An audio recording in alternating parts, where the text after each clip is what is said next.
ਤਾਂ ਲੁਧਿਆਣਾ ਦੇ ਵਿੱਚ ਇਨਕਮ ਟੈਕਸ ਡਿਪਾਰਟਮੈਂਟ ਵੱਲੋਂ ਇੱਕ ਨਾਮੀ ਟਰਾਂਸਪੋਰਟ ਕੰਪਨੀ ਦੇ ਉੱਤੇ ਕਾਰਵਾਈ ਕੀਤੀ ਗਈ ਸੀ, ਜਿਸ ਦੇ ਵਿੱਚ ਇੱਕ ਨਵਾਂ ਅਪਡੇਟ ਸਾਹਮਣੇ ਆਇਆ। ਤਾਂ ਦੱਸ ਦਈਏ ਕਿ ਇਨਕਮ ਟੈਕਸ ਦੀ ਡਿਪਾਰਟਮੈਂਟ ਦੀ ਕਾਰਵਾਈ ਖਤਮ ਹੋ ਚੁੱਕੀ ਹੈ ਤੇ ਇਸ ਦੇ ਵਿੱਚ ਲਗਭਗ 2.5 ਤੋਂ 3 crore cash income tax department ਵੱਲੋਂ ਬਰਾਮਦ ਕੀਤਾ ਗਿਆ। ਇਸ ਦੇ ਨਾਲ ਹੀ ਦੱਸ ਦਈਏ ਕਿ ਕਈ ਦਸਤਾਵੇਜ਼ ਵੀ ਜਾਂਚ ਵਾਸਤੇ ਇਨਕਮ ਟੈਕਸ ਡਿਪਾਰਟਮੈਂਟ ਵੱਲੋਂ ਬਰਾਮਦ ਕੀਤੇ ਗਏ ਨੇ ਤੇ ਕੁਝ ਜੁਐਲਰੀ ਵੀ ਹਾਸਲ ਕੀਤੀ ਗਈ ਹੈ ਇਨਕਮ ਟੈਕਸ ਡਿਪਾਰਟਮੈਂਟ ਵੱਲੋਂ। ਹਾਲਾਂਕਿ ਲੁਧਿਆਣਾ ਦੇ ਵਿੱਚ 3 ਜਗ੍ਹਾਵਾਂ ਤੇ ਕਾਰਵਾਈ ਕੀਤੀ ਜਾਂਦੀ ਹੈ ਇਨਕਮ ਟੈਕਸ ਡਿਪਾਰਟਮੈਂਟ ਵੱਲੋਂ, ਜਿਸ ਦੇ ਵਿੱਚ ਅਪਮਨੀ ਦਾ ਨਾਮ ਵੀ ਸਾਹਮਣੇ ਆ ਰਿਹਾ ਹੈ, ਜਿਸ ਦੇ ਉੱਤੇ ਇਨਕਮ ਟੈਕਸ ਡਿਪਾਰਟਮੈਂਟ ਵੱਲੋਂ ਕਾਰਵਾਈ ਕੀਤੀ ਗਈ ਹੈ। ਤਾਂ ਚਰਚਾਵਾਂ ਲਗਾਤਾਰ ਇਹ ਚਰਚਾਵਾਂ ਵੀ ਜਾਰੀ ਨੇ। ਤਾਂ ਕਿਹਾ ਜਾ ਰਿਹਾ ਹੈ ਕਿ ਟਰਾਂਸਪੋਰਟ ਗਰੁੱਪ ਵੱਲੋਂ ਇਹ ਅਪਮਨੀ ਦੇ ਵਿੱਚ ਲਗਭਗ 50 ਤੋਂ 100 ਕਰੋੜ ਰੁਪਏ ਦੀ ਇਨਵੈਸਟਮੈਂਟ ਕੀਤੀ ਗਈ ਸੀ। ਇਹ ਚਰਚਾਵਾਂ ਨੇ ਜਿਸ ਦੇ ਉੱਤੇ ਇਨਕਮ ਟੈਕਸ ਡਿਪਾਰਟਮੈਂਟ ਵੱਲੋਂ ਜਦੋਂ ਅੰਦੇਸ਼ਾ ਜਤਾਇਆ ਜਾਂਦਾ ਤਾਂ ਇਸੇ ਮਾਮਲੇ ਦੇ ਵਿੱਚ ਇਨਕਮ ਟੈਕਸ ਡਿਪਾਰਟਮੈਂਟ ਵੱਲੋਂ ਅਪਮਨੀ ਦੇ ਉੱਤੇ ਵੀ ਕਾਰਵਾਈ ਕੀਤੀ ਜਾਂਦੀ ਹੈ, ਜਿਸ ਦੇ ਵਿੱਚ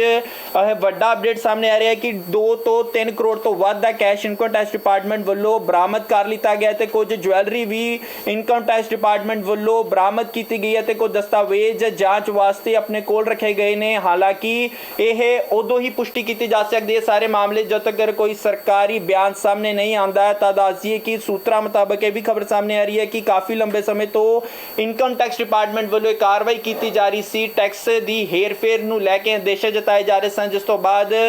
ਅੱਜ ਇਹ ਕਾਰਵਾਈ ਜਦੋਂ ਦੇਰ ਸ਼ਾਮ ਖਤਮ ਹੁੰਦੀ ਹੈ ਤਾਂ ਉਸ ਤੋਂ ਬਾਅਦ ਅੱਜ ਇਹ ਵੱਡਾ ਅਪਡੇਟ ਸਾਹਮਣੇ ਆਇਆ ਕਿ ਇਸ ਦੇ ਵਿੱਚ ਇਨਕਮ ਟੈਕਸ ਡਿਪਾਰਟਮੈਂਟ ਵੱਲੋਂ 2.5 ਤੋਂ 3 ਕਰੋੜ ਤੋਂ ਵੱਧ ਦਾ ਕੈਸ਼ ਬਰਾਮਦ ਕਰ ਲਿੱਤਾ ਗਿਆ। ਤਾਂ ਇਸ ਮਾਮਲੇ ਦੇ ਵਿੱਚ ਸੂਤਰਾਂ ਮੁਤਾਬਕ ਇਹ ਵੀ ਖਬਰ ਸਾਹਮਣੇ ਆ ਰਹੀ ਹੈ ਕਿ ਇਨਕਮ ਟੈਕਸ ਡਿਪਾਰਟਮੈਂਟ ਹੋਰ ਵੀ ਕਾਰਵਾਈ ਦੇ ਵਿੱਚ ਕੁਝ ਨਵਾਂ ਮੋੜ ਲੈ ਸਕਦੀ ਹੈ। ਨਵਾਂ ਅਪਡੇਟ ਆਉਣ ਵਾਲੇ ਸਮੇਂ ਦੇ ਵਿੱਚ ਦੇਖਿਆ ਜਾ ਸਕਦਾ ਹੈ, ਕਿਉਂਕਿ ਇਸ ਦੀ ਪੁਸ਼ਟੀ ਉਦੋਂ ਤੱਕ ਨਹੀਂ ਕੀਤੀ ਜਾ ਸਕਦੀ ਜਦੋਂ ਤੱਕ ਕੋਈ ਸਰਕਾਰੀ ਬਿਆਨ ਸਾਹਮਣੇ ਨਹੀਂ ਆਉਂਦਾ। ਤਾਂ ਲੁਧਿਆਣਾ ਦੇ ਵਿੱਚ ਇਨਕਮ ਟੈਕਸ ਡਿਪਾਰਟਮੈਂਟ ਵੱਲੋਂ ਇੱਕ ਨਾਮੀ ਟਰਾਂਸਪੋਰਟ ਕੰਪਨੀ ਦੇ ਉੱਤੇ ਕਾਰਵਾਈ ਕੀਤੀ ਗਈ ਸੀ, ਜਿਸ ਦੇ ਵਿੱਚ ਇੱਕ ਨਵਾਂ ਅਪਡੇਟ ਸਾਹਮਣੇ ਆਇਆ। ਤਾਂ ਦੱਸ ਦਈਏ ਕਿ ਇਨਕਮ ਟੈਕਸ ਦੀ ਡਿਪਾਰਟਮੈਂਟ ਦੀ ਕਾਰਵਾਈ ਖਤਮ ਹੋ ਚੁੱਕੀ ਹੈ ਤੇ ਇਸ ਦੇ ਵਿੱਚ ਲਗਭਗ 2.5 ਤੋਂ 3 crore cash income tax department ਵੱਲੋਂ